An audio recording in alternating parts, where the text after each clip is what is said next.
Bonjour pèlerins, bonjour pèlerines, j'espère que vous allez bien dans ce monde de fous. Aujourd'hui nous sommes le 4 avril 2022 et je viens vers vous pour vous partager ce magnifique tarot que j'ai reçu le 21 mars. Tarot que j'avais soutenu dans la campagne de Kickstarter.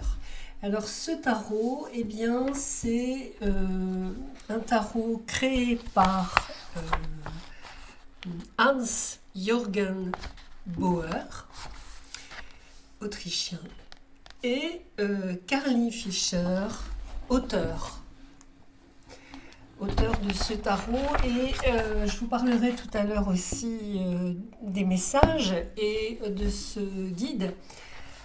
Donc vraiment, j'ai apprécié le discours, l'approche, le regard. Vraiment, j'ai trouvé que c'était l'un des plus intéressants que j'ai eu à lire. Alors, je ne l'ai pas traduit en totalité, mais je l'ai quand même pas mal traduit. Et vraiment, j'ai trouvé que c'était très, très intéressant. Alors, pour que ce soit un partage utile et agréable pour vous, j'ai pensé donc pour cette vidéo, et avec l'accord de Hans Bauer, donc vous partagez donc quelques arcanes. Alors ce ne sera pas dans cette vidéo. Dans cette vidéo, je vais vous présenter la totalité du jeu de tarot. Je vais vous présenter pour les majeurs. Ça m'a semblé important de vous présenter cette petite phrase en fait en fin de texte qui résume la sagesse qu'on a possiblement à apprendre. Et dans une prochaine vidéo, directement, je partagerai avec vous la traduction de quelques arcanes majeures, de quelques arcanes mineurs dans chaque famille d'éléments. Voilà, donc sans plus attendre, je vais vous présenter un petit peu d'abord ce jeu. Donc, cette campagne de Kickstarter, elle a été, je vais d'ailleurs installer mon prompteur devant moi, ça me permettra de ne pas avoir à trop changer mon regard. Donc, c'est une campagne qui a été financée intégralement donc, en octobre 2021. Il y a eu 562 contributeurs. Donc c'est pas mal. C'est un jeu qui a, comme je vous l'ai dit, été créé par Hans-Jürgen Bauer, qui est autrichien, artiste, photographe d'art de son état, également romancier, également scénariste. Scénariste et romancier de l'Anaconda, que je ne connais pas vraiment, en toute honnêteté. Donc Hans Bauer avait déjà créé ce tarot en 2017. Précisément, il avait créé les arcanes majeures et puis les as aussi de souvenirs. Et en fait, il s'est remis à travailler sur ce tarot dans un premier temps en pensant, en mettant en place une fiction sur laquelle repose ce tarot.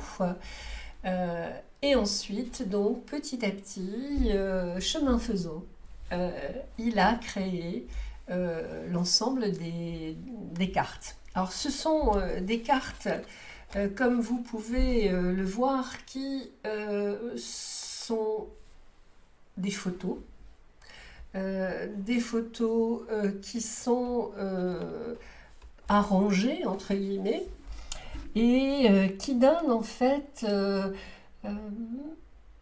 un un paysage de la Renaissance, un paysage d'un monde perdu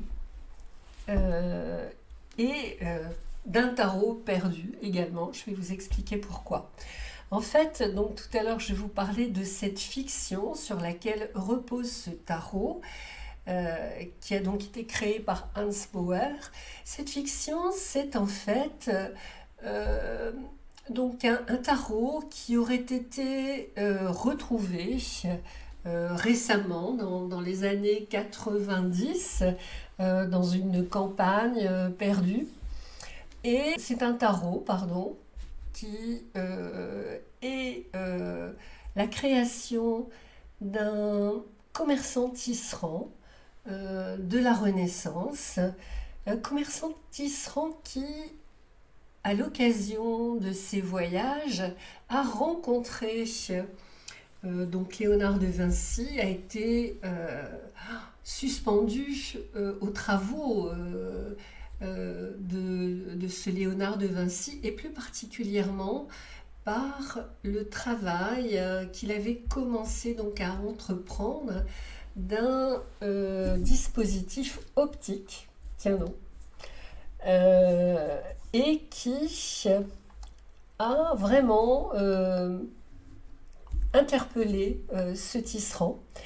Ce tisserand qui s'est vu offrir par la suite un plan de ce dispositif optique qu'il s'est mis en tête passionnément de construire, ce qu'il a réussi à faire, et se nourrissant de ses voyages, il a par ailleurs été également interpellé par un jeu, le Triomphi, qui naissait à l'époque et qui était un jeu de cartes divinatoire avec des représentations symboliques. Ce tisserand, en fait, il a mis au point donc ce dispositif optique, et puis il a commencé à travailler sur ses cartes, et puis il a créé ce jeu de tarot dans le secret le plus absolu, parce que l'Inquisition était très présente. On est à l'époque d'Henri VI, donc Renaissance. Il est d'ailleurs à un moment donné interrogé, et il décide donc d'enterrer ce tarot qui sera retrouvé par la suite. Donc c'est une fiction attrayante, comme le dit Hans Bauer, mais c'est une fiction aussi intéressante parce qu'elle présente un petit peu l'univers du créateur, l'univers de ce tarot, qui est en fait fondée sur cette fiction qui repose également sur un testament, qui est le testament de ce commerçant tisserand. Et Hans Bauer s'attarde sur le mot testament en nous disant que ce testament vient du mot latin, d'un mot latin qui signifie témoignage. Ce témoignage qui est un peu un fil d'Ariane, ce témoignage d'un monde perdu, d'un autre espace-temps, voilà, tarot d'un monde perdu, et ce tarot, c'est pour ça aussi qu'il s'appelle le tarot perdu, parce qu'il a été perdu et parce qu'il évoque un univers, un espace-temps du passé. Voilà, donc il s'attarde également sur le mot arcane, avec la signification du mot arcane et son rapport donc avec la connaissance. Et je trouve que c'est très très intéressant. Alors, sans plus attendre, je vais donc retourner la caméra pour vous présenter donc ce magnifique tarot. Vous dire également Qu'est-ce que je voulais vous dire qui était important? Oui, bien sûr, par rapport à l'intérêt de financer ces campagnes Kickstarter, par exemple, voyez-vous, ce tarot et ce magnifique guidebook, en fait, moi, je les ai payés donc un prix spécial, 40 euros pour ce tarot, 20 euros pour ce guide. Bien sûr, j'ai payé les frais de livraison, 25 euros, mais bon, c'est tout, je n'ai rien payé d'autre. Alors que maintenant, en fait, le guide et le tarot, eh bien, valent 60 euros plus 30 euros. Hein, donc, vous voyez qu'au final, ça revient beaucoup plus cher de ne pas financer une campagne alors qu'on est intéressé par un tarot. D'autant qu'il est vraiment, il est profond ce tarot. Et puis, ce que je vais vous montrer aussi, c'est il y a de la cocasserie dans, je ne sais pas si on peut utiliser ce terme, dans ce tarot. Il y a des personnages qui peuvent apparaître un petit peu loufoques, une présentation comme ça un peu originale. Et d'ailleurs, je vous traduirai justement les arcanes qui m'ont interpellée, soit par leur message, soit par leur représentation. Je pense par exemple au 7 de bâton. Hein, donc, j'adore ce genre de choses. Ce côté réalisme fantastique, ce côté surréaliste, j'allais dire. Vraiment, je trouve que c'est bien vu. Voilà, donc oui, j'allais oublier de vous dire que comme on avait dépassé 400 soutiens, en fait, il nous a offert une jolie carte supplémentaire signée de sa main. Alors moi, j'ai le 6 d'épée qui me convient, mais alors à merveille. Vraiment, je trouve que c'est génial. Oui, vous dire également que vous pouvez aussi sur ce site acheter, si vous le voulez, les 21 arcanes d'édition limitée. Alors, je ne sais pas s'il y en a encore. Moi, même si j'ai beaucoup plus de facilité à travailler avec les 21 arcanes majeures, pardon, j'aime bien avoir l'ensemble du tarot parce que ça me laisse le choix de travailler avec les arcanes majeures ou l'ensemble. Et je trouve que les messages des arcanes mineures, pour moi, sont aussi importants et le deviennent de plus en plus parce qu'ils donnent des précisions, ils s'ancrent davantage dans une réalité matérielle. Et je pense que ça, c'est très, très aidant. Voilà, c'est tout ce que je voulais dire. Je me dépêche, je change de côté. Alors, hop, je fais une petite pause. Alors, me revoici. Donc, je vais d'abord vous présenter brièvement le guide, donc, qui a été écrit par Carly Fisher, qui est une lectrice professionnelle du tarot et ça se sent véritablement. Donc, dans ce guide, on va trouver donc, des photos, bien sûr la photo est très importante, des photos qui font penser un petit peu aux photos argentiques. Pour chaque carte, pour chaque arcane, pardon, on va avoir un zoom sur la page et le texte qui accompagne donc ces arcanes. On va également avoir un zoom qui sera un peu plus gros, un peu plus important pour les personnages de la cour. Une lettre majuscule qui différencie le zoom des arcanes majeurs des arcanes mineurs. Et puis un texte sensiblement différent. Par exemple, pour la justice, par exemple pour les arcanes majeurs, on parle de l'archétype. Hein. de l'archétype qui est dans chaque majeur. Et c'est ce que je vais vous lire en fait pour chaque arcane majeur. Et puis on a aussi donc la description de la carte, le développement du thème qui est évoqué dans cet arcane. On a aussi des précisions sur les éléments qui composent la photo. Voilà, on a quelques lignes sur en tant qu'obstacle, qu'est-ce que ça représente, et puis cette fameuse phrase qui à la fois nous aide à mémoriser, mais qui surtout nous aide à embrasser, à comprendre et à cheminer soi-même. Pour les arcanes mineurs, donc c'est un petit peu différent.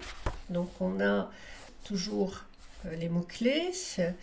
Oui, donc voilà. Donc ici on a des mots-clés, on a la description de la carte, on a le conseil, et puis on a une question en fait d'introspection. Enfin, ça en fait un message qui est véritablement complet, quoi. C'est vraiment très très intéressant. Alors pour les personnages de la cour, c'est un petit peu différent encore. Alors, les cartes en elles-mêmes sont des cartes qui sont vraiment très agréables. Donc, elles sont à la fois fines, c'est du bon carton. Le dos, en fait, nous fait penser à un papier de parchemin, un papier ancien. On a cet arrondi ici, un peu comme si on entrait dans cet univers. Moi, j'aime moyen quand même, franchement. J'aurais préféré des cartes avec une image pleine, mais en même temps, je comprends tout à fait. Enfin, je respecte bien sûr le résultat et l'intention. C'est vraiment un petit peu comme ce focus. Hein, on est toujours dans ce travail photographique. Après, on n'aime pas, mais en tout cas, ça se comprend.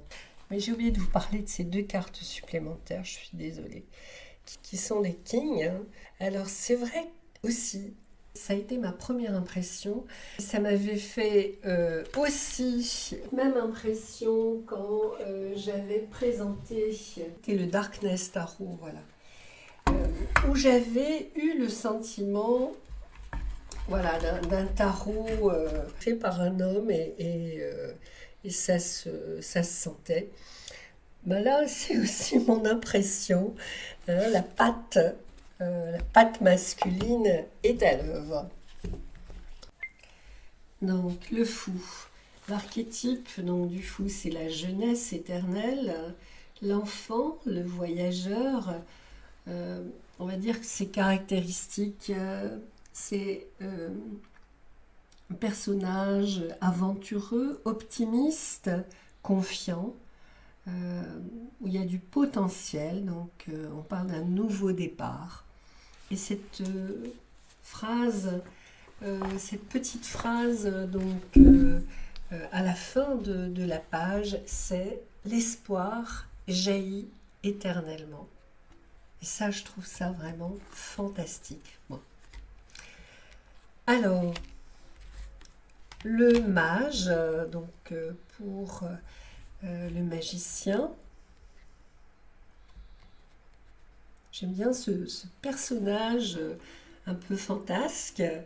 Donc le mage, l'archétype, c'est l'inventeur, le constructeur, le catalyseur.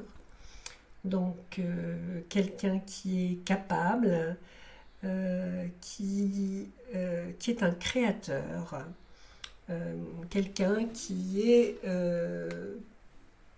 donc éveillé, entre guillemets. Et la petite phrase, c'est créer. Créer, c'est vivre de foi. Mais c'est incroyable. Moi, ça me sidère. Créer, c'est vivre de foi. Je trouve ça magnifique. Ensuite, on a la grande prêtresse. Personnage également fantastique. La grande prêtresse, son archétype déesse, féminin divin, un leader sage.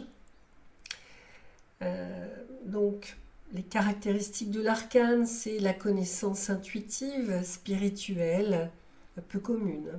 La phrase, la sagesse est un trésor, elle ne peut pas être enseignée, mais seulement trouvée et vécue.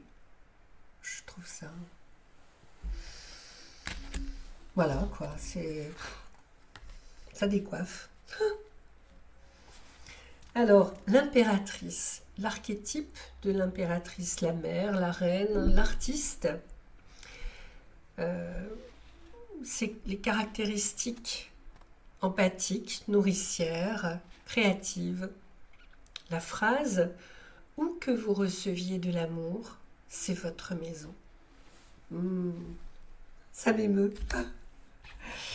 Alors, l'empereur, oh là là, très puissant, hein, l'empereur.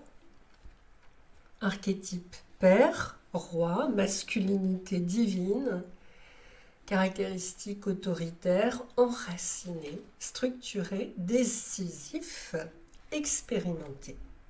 La phrase « Un grand pouvoir s'accompagne d'une grande responsabilité ».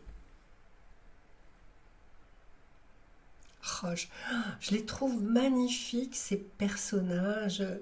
Ils sont riches de fantaisie, je trouve. Alors, le hiérophante. L'archétype chef spirituel, enseignant, connecteur. Caractéristiques, connaissance institutionnelle, religion, union, pensée de groupe, inclusion. Donc la petite phrase, pratiquez ce que vous prêchez. Génial. Ensuite, les lovers. Donc, les lovers, archétype romantique, partenaire, partenariat, donc passion, donc travail d'équipe, période de lune de miel. La petite phrase, vivez pour aujourd'hui, mais n'oubliez pas de planifier pour demain.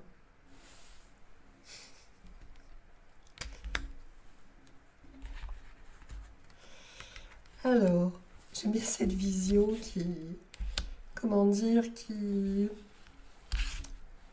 va pas dire qui casse le romantisme, mais qui l'assoit, on va dire, dans une réalité. Alors, le chariot, l'archétype entrepreneur, motivateur, rêveur, caractéristiques, l'élan, l'ambition, le dynamisme, l'intention.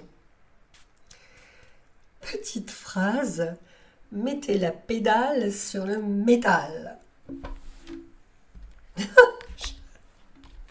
Oh, celle-ci, oh là là. Donc oui, c'est un tarot de type Rider-Waite, je ne l'ai pas dit, mais bon, voilà, c'est dit maintenant. Donc, fortitude pour la force. Je trouve que ce mot est intéressant. Fortitude, ça fait... Enfin, moi, ça m'évoque... ça m'évoque un peu, pas une forteresse, mais comme un lieu sur... oui, un lieu également. Donc, l'archétype du héros, du guerrier, du soldat. Courage, donc confiance, force intérieure, gratification différée. De nos plus grandes luttes viennent nos plus grandes forces.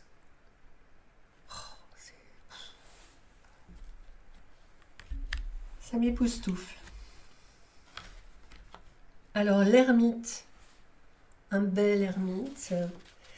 L'ermite, l'archétype de l'ermite, c'est l'aîné, l'introverti, le philosophe, ou la philosophe, hein, bien sûr, autoréfléchi, contemplatif, donc connecté à la nature, donc un sage.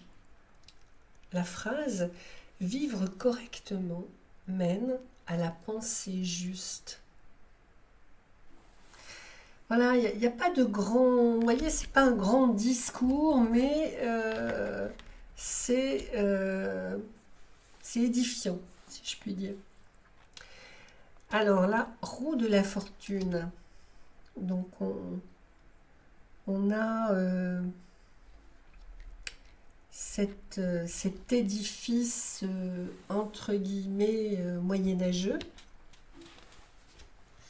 L'archétype de la roue de la fortune, le destin, le karma, l'univers. Donc, les caractéristiques, l'abandon, la confiance, la chance. La petite phrase, suivez le courant. La justice. Ah, je trouvais que la justice, c'était vraiment très chouette ce qui était dit. Et je vous le lirai. Ce que j'aime bien là aussi, par exemple, dans cette manière de tenir la balance, c'est qu'elle crée l'équilibre. Alors, donc, la justice, donc l'archétype du juge, du médiateur, de l'avocat, donc la caractéristique de l'égalité, de l'éthique et mœurs culturelles. Il n'est jamais trop tard pour faire ce qu'il faut. Oui, voilà, pour faire ce qu'il faut. C'est pas bien faire, c'est faire ce qu'il faut. Donc, le pendu. Alors, le pendu, je vous le lirai également. J'avais été interpellée, moi, par cette carte du pendu. Je fais une petite pause parce que ma batterie est faible. Je reviens vers vous.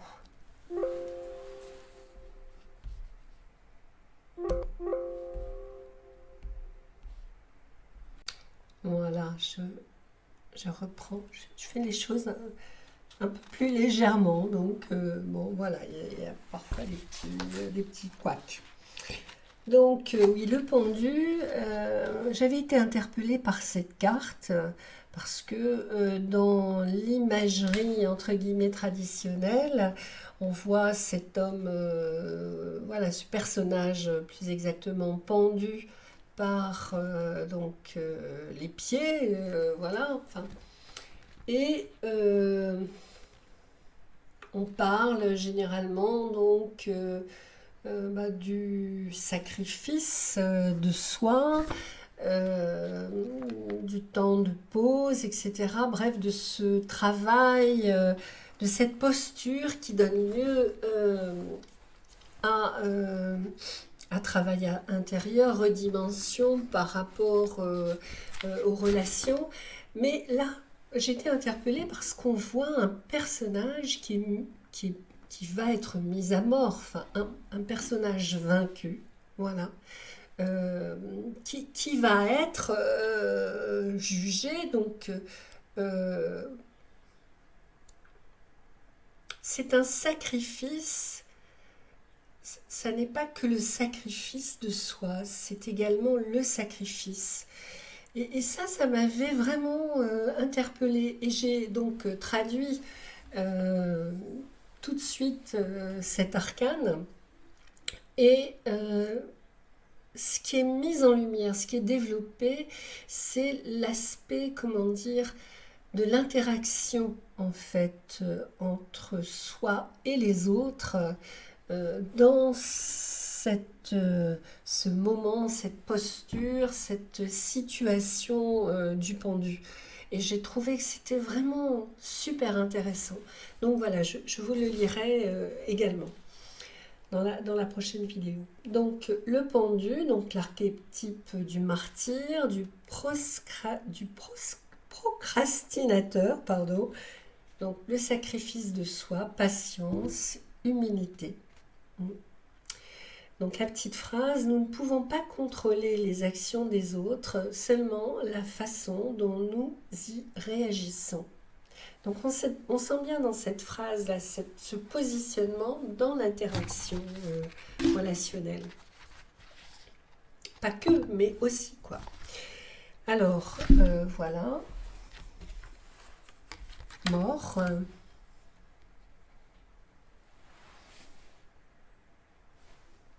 Très jolie carte également. Alors, l'archétype du changement, de l'impermanence, de la transformation, de la transmutation, libération, donc acceptation. La petite phrase, pardon, la seule constante dans la vie est le changement. Alors, ce sont des phrases qu'on a parfois entendues, mais vraiment, je trouve que c'est très chouette. La tempérance, j'adore l'arcane de la guérison. Alors, l'archétype, le guérisseur, l'ange, la voie du milieu. L'équilibre, la guérison, le réapprovisionnement. Donc, la petite phrase, les extrêmes sont faciles, recherchez l'équilibre, la voie du milieu. Alors, le diable. Un diable très phallique. Tentateur, rebelle, animus, côté sauvage, désir caché, nature animale. La petite phrase, le domaine dans lequel vous n'avez pas le temps de faire une pause est le domaine dans lequel vous en avez besoin. Bien sûr. Alors, The Blessed Tour, donc la tour dynamitée. Donc, l'archétype du destructeur, du libérateur, du rénovateur, la dissolution de la structure, la déconstruction. La petite phrase, reconstruire sur des bases plus solides. L'étoile. Oh là là là là. Donc, l'étoile, je tourne la page, l'archétype du lutin, de l'ingénu, de la muse, enthousiasme, légèreté, espoir, rafraîchissement. Briller comme un diamant, c'est la petite phrase. Alors, la lune, l'archétype de l'éclaireur, du guide, du vagabond, du chaman. Donc, on parle du voyage intérieur, du mystère, de l'illusion aussi. Moi, je trouve que ce sont vraiment des cartes dans lesquelles, justement, on rentre dans ce paysage et vraiment, on se connecte à notre travail intérieur, voilà, à notre paysage intérieur. Donc, le soleil, l'archétype du champion, du vainqueur, du visionnaire. L'éclat, l'énergie, la joie, l'exubérance, la constance. Très belle carte. Le jugement.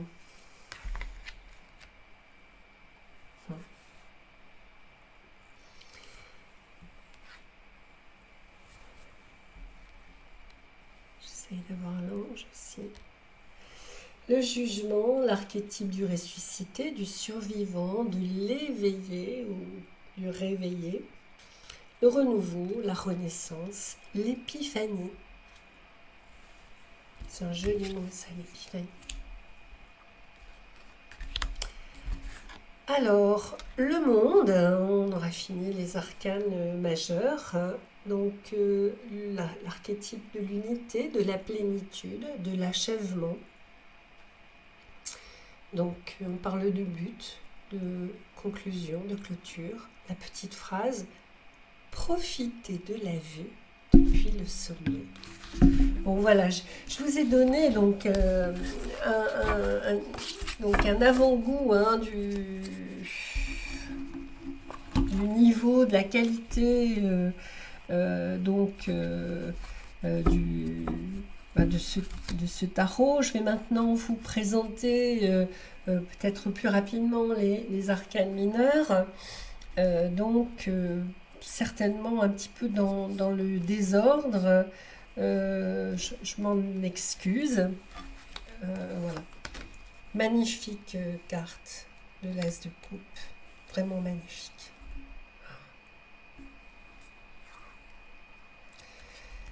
Alors, le 2 de coupe, je vous la lirai parce que je la trouve très singulière, cette carte, pour un 2 de coupe. Avec ses elfes. C'est le 3 de coupe. Bon, plus traditionnel. Le 4.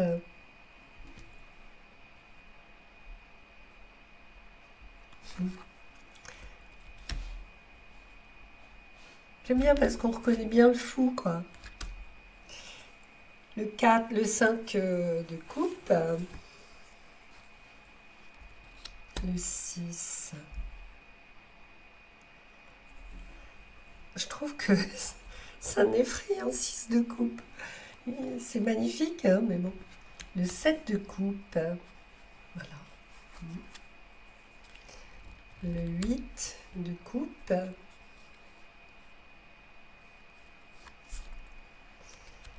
On reconnaît bien, je trouve, les images du rider classique, même si on n'est pas, même si on est un apprenti, on peut à la fois très vite se référer au rider dans les références qu'on a, et puis en même temps, on rentre dans la carte.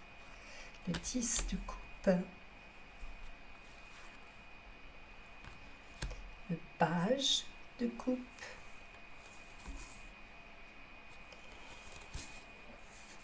le cavalier de coupe, c'est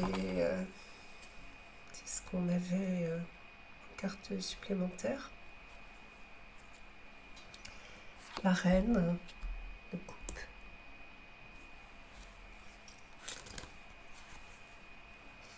Le roi de coupe.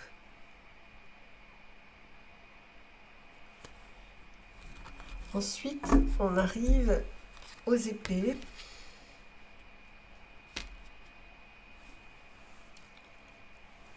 L'as de coupe, le 2 de coupe, le 2 d'épée, pardon. J'étais encore dans le coupe.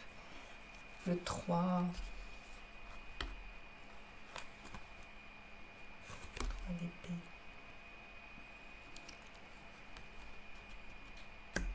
On retrouve la tombe effigie, le 4 d'épée, le 5 d'épée. Beau. Ah, le 6 d'épée, je vous les lirai aussi. Le 7. Le 8. Pour moi, le 8 d'épée, ça fait partie de mes souvenirs. C'est à la fois de mes souvenirs dans mes débuts au tarot, et puis mes souvenirs mes souvenirs du chemin, de mon chemin. Mais je n'y suis plus. Ni plus dans le 9 d'épée, ni plus dans le 10.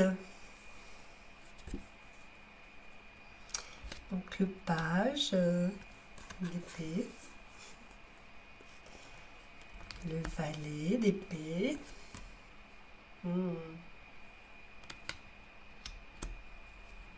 la reine. J'aime bien cette reine d'épée parce qu'on la voit dans sa solitude, entre guillemets, dans sa solitude, dans sa solitude intérieure, mais en même temps dans la beauté qu'elle a su conserver, dans la liberté qu'elle a su mettre en œuvre.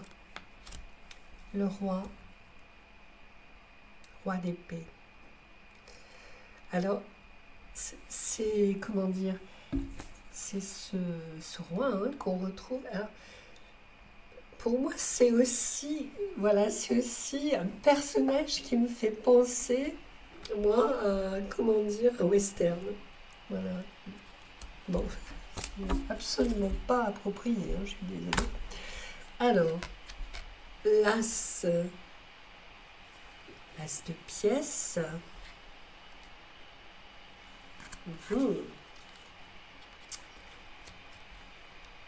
Le 2 de pièces. Elle est jolie. J'aimais bien aussi la traduction de ce 2 de pièces, où l'on voit donc ici une petite fée. Ça pourrait être la petite fée je ne sais plus comment il s'appelle, ce personnage de conte. Voilà, qui nous montre la légèreté, la fantaisie, la magie. Le 3. C'est belle, hein? C'est peut-être Notre-Dame. Le 4. Le 4 de pièces. Le 5. Là, on voit bien les personnages qui constituent la société, donc c'est riche. C'est pas que des personnages éthérés. Voilà, ça constitue une espèce de matérialité qui est complètement fictive, mais bon. Le 7, la pièce. Le 8. Belle. Le 9. Le 10. Belle celle-ci. Enfin, moi, je la trouve imposante. Enfin, je sais pas, il y a quelque chose de... Et en même temps, un peu austère, comme ça. Le page de pièces. Oui, il disait que tout est expérience à prendre, à intégrer pour le page de pièces. Donc le cavalier de pièces, reine de pièces. Elle est jolie, cette reine de pièces, parce que pour elle, l'abondance, c'est pas les pièces, justement. C'est tout autre chose. Et le roi des pièces. Alors, on arrive donc au bâton, très joli bâton. Très jolis bâtons qui sont un petit peu dérangés. Donc je fais une petite pause pour vous les remettre en place. Donc l'as de bâton, du 2,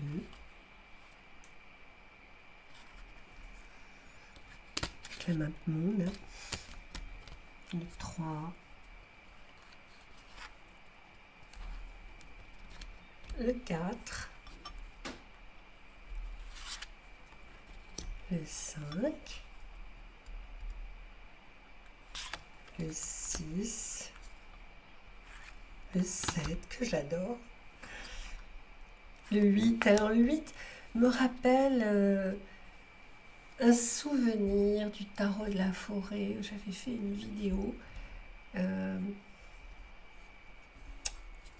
Et oui, c'était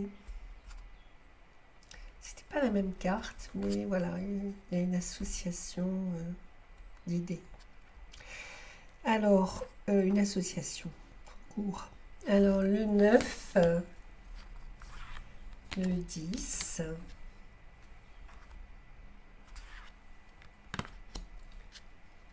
le page, le cavalier, la reine. Oh, elle est belle cette reine de bâton. C'est pas un chat, mais un chat sauvage. Et puis le roi de bâton. Alors, j'aime bien, il y a plus de personnages, voilà, très masculins. C'est agréable aussi, voilà. Moi, j'aime pas trop les tarots, là, très... comment dire, très... Trop, avec une patte trop féminine, quoi. J'aime bien quand il y a de la diversité comme ça dans les personnages. Et voilà, c'est un tarot très riche à ce niveau-là, dans cette diversité des situations, des personnages, une facilité, je trouve, à rentrer. Et donc à l'utiliser. En plus, vous voyez que les cartes, elles glissent très très bien. Et puis, cette découverte de ce fameux guide, voilà, on oublie souvent en fait, hein, et c'est injuste, l'auteur du tarot, on met plein feu sur le créateur, et c'est bien normal, mais c'est vrai qu'on a tendance à oublier l'auteur. Et je rends vraiment hommage à tous ces auteurs qui enracinent le tarot et qui lui permet de communiquer avec nous. Hein. Voilà, également. Et bien voilà, mes chers amis, donc à la prochaine vidéo. Cette vidéo est un peu longue. J'essaierai de mettre un petit peu le timing. Merci de mettre un petit pouce si vous aimez, de vous abonner aussi si vous appréciez. Moi, ça m'encourage parce que bon, c'est vrai qu'autrement, je me dis, bah, ça sert pas à grand-chose, quoi. Peut-être que les gens n'aiment pas. Alors bon, si les gens n'aiment pas, je vais pas perdurer, quoi. Voilà. Allez, à bientôt et puis prenez soin de vous.